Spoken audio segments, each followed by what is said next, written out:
교재의 24페이지를 보겠습니다. 이적 이야기들이 8장에서부터 많이 등장합니다. 예수님은 나병 환자를 깨끗하게 고치시고 구약의 율법대로 제사장에게 보이라고 하십니다. 가버나움에서는 중풍병에 걸린 백부장의 하인을 고쳐주시고 베드로의 집에 들어가서는 열병을 앓고 있는 그의 장모를 고쳐주십니다. 배를 타셨을 때 풍랑이 일어나자 말씀으로 바람과 바다를 잔잔하게 하신 이적을 보이셨습니다. 가다라 지방에서는 귀신을 돼지떼에 들어가게 하여 바다에서 몰사하게 합니다. 사람들은 예수님의 이적을 보고 놀라는 동시에 무서워하며 떠나기를 강구하기도 하였습니다. 우리가 방금 교재에 읽은 대로 마태복음 8장에는 예수님의 이적 사건, 특별히 치유하신 사건이 많이 등장합니다. 나병 환자도 고쳐주시고 백부장의 하인도 고쳐주시고 베드로의 장모도 고쳐주시고 풍랑을 잔잔하게 하시고 또 귀신 들린 자들을 고쳐주셨습니다. 자, 이런 예수님의 치유 사건을 통해서 우리가 기도해야 할 첫 번째 기도 제목은 예수님을 구원자로 따르게 하소서 하는 기도 제목입니다. 예수님을 구원자로 따르게 하소서. 예수님이 구원자다 하는 것은 우리가 다 알고 있습니다. 여러분들은 대부분 다 그렇게 믿으실 겁니다. 그런데 소위 지식인들 중에서 어떤 분들은 예수님의 가르치심이 참 좋아서, 예수님의 도덕적인 윤리적인 교훈이 참 좋아서 저는 예수님 믿고 교회 나옵니다, 이런 분들이 있습니다. 그런 분들의 믿음이 잘못된 건 아니지만 충분한 건 아닙니다. 예수님의 가르치시는, 예를 들어서 우리가 어제까지 읽었던 산상보훈 마태복음 5장부터 7장까지 얼마나 주옥 같은 말씀이 많습니까? 그죠? 오리를 가자 하면 심리도 가고 원수도 사랑하고 다른 사람들에 대해서 비방하지 말고 마음으로 이미 음욕을 품어도 간음한 것이고 남에게 대접을 받고자 하는 대로 너희도 남을 대접하고, 이런 가르침은 정말 다른 성인들의 가르침에 비할 수 없을 정도로 주옥 같은 가르침입니다. 그런 도덕적인 가르침이 너무 좋아서 나는 교회를 나옵니다. 여러분, 엄밀하게 말하면 그건 믿음이 아닙니다. 그건 도덕적인 교훈이 좋아서 동의해서 따르는 것이 예수님을 구원자로 믿는 게 아닙니다. 흔히들 보통 사람들이 예수님을 포함해서 세계 3대 성인이다, 4대 성인이다 이렇게 말하는데, 성인 중에 한 명이라는 게 틀린 건 아니지만 그건 예수님의 본질적인 모습은 아닙니다. 예수님은 우리의 죄를 구원하시기 위해서 오신 구원자이지 훌륭하게 윤리적인 가르침을 펼치기 위해서 이 세상에 오신 분이 아닙니다. 더 정확하게 말하면 예수님은 훌륭한 도덕 교사가 아니라 내 죄를 십자가에 지시고 죽으신 구원자이신 줄로 믿습니다. 그게 기독교가 고백하는 예수님입니다. 그렇게 예수님을 죄의 구원자로 믿지 않고 훌륭한 윤리적인 가르침을 펼쳤다. 그러면 더 훌륭하게 윤리적 가르침을 펼친 인물이 나오면 그분 따라갈 거 아닙니까? 제가 조금 과하게 이야기하는 것 같지만 이거 심각하게 생각하셔야 합니다. 물론 여러분들은 믿음이 좋으시지만 여러분들이 전도한 누군가는 처음에 예수님 가르침이 좋아서 교회 나올 수 있습니다. 그러나 그 단계를 극복해야 합니다. 도덕적 가르침 때문이 아니라 예수님이 나의 구원자이기 때문에. 그러면 석가모니나 공자나 마호멧이나 소크라테스나 이런 사람들과 예수님을 견주어서 예수님도 훌륭한 세계 3대 4대 성인 중에 한 사람이다 라고 말할 때 그 사람들하고 예수님의 다른 점이 뭐냐? 오늘 본문에 나옵니다. 예수님은 만나는 사람들마다 치유하셨습니다. 공자가 사람들의 병을 고쳤다는 언급도 없습니다. 석가모니도 그렇게 한 적이 없습니다. 제가 다른 종교를 비하하는 게 아니라 여러분, 훌륭한 도덕적인 가르침은 훌륭한 도덕적인 현자면 할 수 있습니다. 그러나 중풍병에 걸린 사람, 나병에 걸린 사람, 나사로처럼 죽었던 사람, 그런 사람을 살릴 수 있는 건 예수님이 훌륭한 도덕군자가 아니라 하나님의 아들이시기에 가능한 줄로 믿습니다. 이 점을 분명하게 믿고 예수님을 구원자로 따르실 때 우리가 천국 소망을 가지고 이 세상 속에 비록 내가 죄가 많고 내가 도덕적으로 바로 살지 못해도 그럼에도 불구하고 나를 사랑하시는 주님, 그 주님을 믿을 수 있습니다. 예수님은 선각자가 아니라 훌륭한 도덕군자가 아니라 나를 구원하기 위한 구원자다 하는 이 믿음을 평생 갖고 분명한 기독교인의 정체성을 갖고 살아가시는 여러분 되시기를 주님 이름으로 부탁합니다. 자, 두 번째 기도 제목은 본질에 충실한 성도가 되게 하소서 하는 것입니다. 본질에 충실한 성도. 자, 우리 4절 말씀. 자, 예수님께서 보시면 나병 환자를 고쳐주셨습니다. 그리고 4절에 그 나병 환자에게 이렇게 말씀하셨습니다. 4절 함께 읽습니다. 시작. 예수께서 이르시되 삼가 아무에게도 이르지 말고 다만 가서 제사장에게 내 몸을 보이고 모세가 명한 예물을 드려 그들에게 입증하라 하시니라. 아멘. 자, 나병 환자를 고치신 다음에 아무에게도 이르지 말고 제사장에게 가서 내 몸을 보이라 이렇게 이야기했습니다. 제사장은 나병 환자들은 당시 동네에서 격리를 당해서 따로 살아가기 때문에 제사장에게 보고 제사장이 당신은 이제 나병에서 나았다 하는 공식적인 선포가 있어야 동네 사람들과 함께 살 수가 있습니다. 나병 환자가 제사장에게 자기 몸을 보이는 건 치유가 완전하게 되었다는 걸 보이기 위한 당연한 것이죠.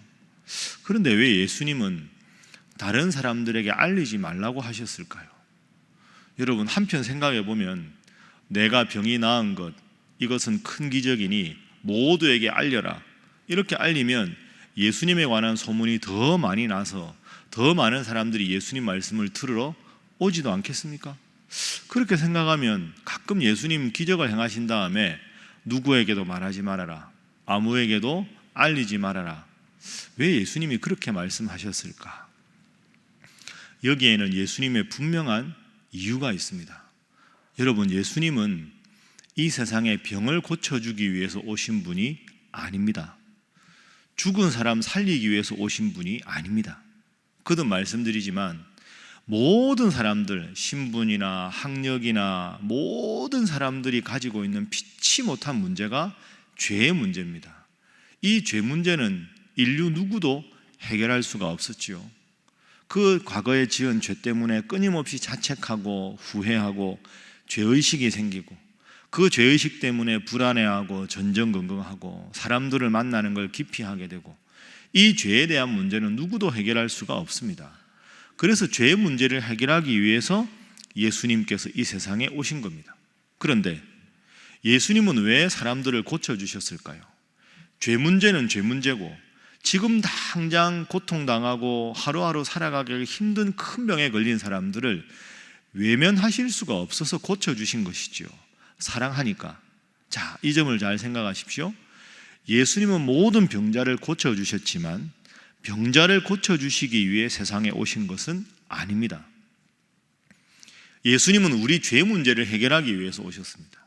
그렇기 때문에 오늘 나병 환자 같은 사람도 아무에게도 알리지 말라 하신 이유가 가서 이 사람이 자꾸 내 병을 고쳤다, 저 예수라는 사람은 위대한 치유자다 이러면 사람들이 예수님께 뭐 하러 오겠습니까? 병 나으러 오는 거죠. 병 나은 걸, 기적을 구경하기 위해서 오는 겁니다. 그럼 여러분, 예수님은 본질적으로 하나님의 말씀을 전하고 죄로부터 구원받기 위해서 오셨는데 그게 예수님 사역의 본질인데 사람들은 병 고치는 거 구경하러 점점 많이 오고 육체적인 병만 고치러 오지 영혼의 죄악의 문제는 점점 관심을 갖지 않겠지요. 그것 때문에 예수님은 그 아파하는 사람들을 다 고쳐주셨지만 너희들은 내가 이 세상에 온 것은 병을 고치기 위해서가 아니라 너희들의 죄를 하나님 앞에서 해결하기 위해 왔다. 그 본질을 끝까지 붙잡은 게 예수님의 위대한 점입니다. 보통 지도자들이 타락하는 바로 그 지점이 이 지점입니다. 병을 고쳤다, 위대한 기적을 행했다, 이건 하나님 말씀을 더 잘 전하기 위한 수단으로 하나님이 선물로 주신 건데, 가끔씩 그 대단하다는 목사님들이나 이단에 빠진 교주들이나 이런 사람들은 자기가 일으킨 위대한 기적, 그걸 끊임없이 홍보해서 수천 수만의 사람들을 모아놓고는 자기가 예수님 같은 위치가 되어버리는 거죠. 여러분, 이게 참 중요합니다. 병고침은 하나님의 회개의 말씀을 전하기 위한 수단이었지 목적이 아니었습니다.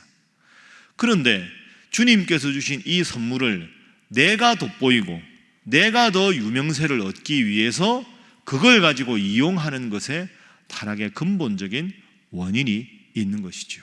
혹시 여러분, 하나님께서 여러분에게 큰 은혜를 주시고 큰 치유의 능력을 주시고 혹은 예언을 하는 분도 있고 방언 통역을 하는 분도 있고 그런 귀한 누구도 갖지 못한 좋은 은사를 주셨거든, 더 겸손하고 그것 때문에 주님을 더 잘 믿는 여러분 되시기를 주님 이름으로 축복합니다.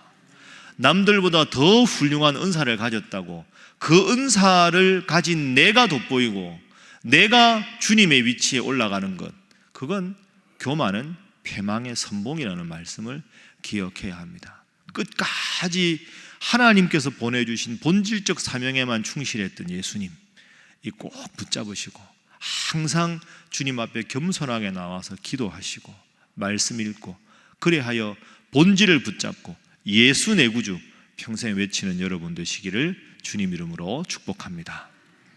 자, 마지막 세 번째 교훈은 주님 저에게도 치유와 회복이 일어나게 하소서 하고 기도하는 겁니다. 오늘 본문의 수많은 기적을 체험한 인물들처럼 주님 저에게도 우리 사랑하는 가족들에게도 치유가 일어나게 하시고 회복이 일어나게 하옵소서. 오늘 본문 전체가 그렇지요. 예수님 만나서 치유된 이야기가 전장에 걸쳐서 나옵니다. 여러분, 우리가 가만히 생각하면 이 시대만 이런 기적이 있는 게 아니지 않습니까? 물론 지금은 예수님이 육체로 안 계시니까 우리가 예수님을 육체로 만나볼 수는 없지요. 그러나 믿는 자에게는 표적이 있다. 그리고 오늘 이 말씀을 우리가 읽는 목적이 무엇일까요? 예수님의 능력과 같은 것이 하나님의 말씀 아니겠습니까? 우리가 예수님께서 고쳐주신 이 말씀을 붙잡고 주님, 이 예수님을 오늘도 나의 구원자로 믿습니다. 나의 병든 마음을 치유해 주시고 나의 아픈 몸을 치료해 주시고 나의 상처를 회복시켜 주옵소서. 이 시대도 동일한 성령이 역사하시고 이 시대도 동일한 하나님께서 역사하시고 이 하나님의 말씀이 영원불변하게 능력 있는 말씀이면 어찌 우리의 삶에 치유와 회복이 일어나지 않겠습니까? 이런 위대한 기적은 예수님이나 일으키고 먼 과거에는 있는 것이고 지금은 더 이상 기적이 없는 시대다. 잘못된 신앙이지요. 성령이 역사하면 지금도 치유가 일어나고 회복이 일어나는 줄로 믿습니다.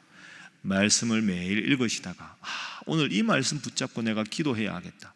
베드로의 장모를 고쳐주신 주님, 나병 환자를 고쳐주신 주님, 제2 육체의 병도 고쳐주시옵소서.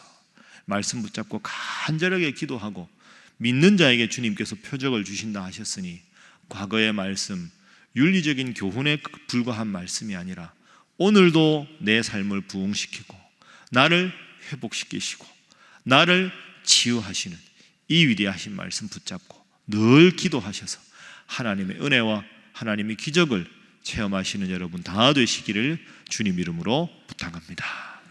기도하겠습니다. 이 시간 기도하실 때 주님을 훌륭한 윤리교사, 도덕군자가 아니라 내 죄를 구원하신 구원자로 믿게 평생 따르게 하여 주옵시고 본질에 충실한 성도, 겸손하게 주님을 믿는 성도가 되게 하시고 오직 이 말씀 붙잡고 나아가서 주님, 제 인생에도 제 삶에도 치유와 회복이 온전히 일어나게 하여 주시옵소서. 다 함께 주님 앞에 기도하겠습니다. 주여 믿습니다. 주여 믿습니다. 주여 믿습니다.